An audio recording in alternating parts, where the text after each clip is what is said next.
Now, children aged between 6 and 17 have started taking part in trials for the Oxford-AstraZeneca vaccine.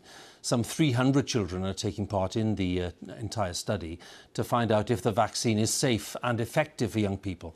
Currently, it's only authorised for those over 18. From Oxford, our medical editor Fergus Walsh sent this report. This is a half-term with a difference, an unusual break from homeschooling.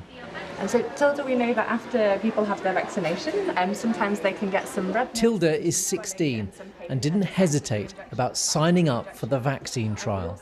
Well, we live relatively nearby, so when I saw that it was going on here, I thought, if I can do my bit to help, then why not? And no problem with the needles or the blood tests? I'm all right with needles, yeah, I don't really mind. The study will test how children and teenagers respond to a vaccine currently being used to protect people their grandparents' age. They'll get 2 doses of the Oxford jab or a meningitis vaccine as a control for comparison. Like the other volunteers, Ella, who's 14, wants to do her bit. To further the research and hopefully help and make sure that us kids can be safe and get the vaccine rolled out.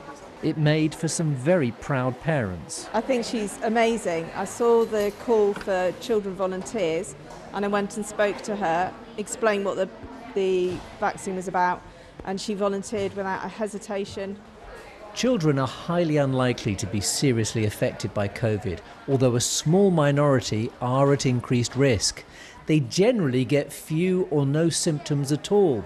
Immunising them might help reduce the spread of coronavirus. Well, it may be rather similar to the flu situation, where with the influenza programme we vaccinate children both to protect them, but also because that reduces transmission in the wider population to ensure that all of us are protected against the virus. All 3 COVID vaccines approved in the UK are being tested in children. Pfizer and Moderna are doing their studies in the US. If the trials go well, it's highly likely that all school-aged children will eventually be offered COVID jabs.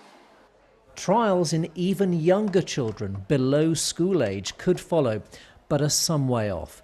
The results of this study should be known by the summer, by which time all these volunteers' parents and older relatives should themselves have been offered a COVID jab. Fergus Walsh, BBC News, Oxford.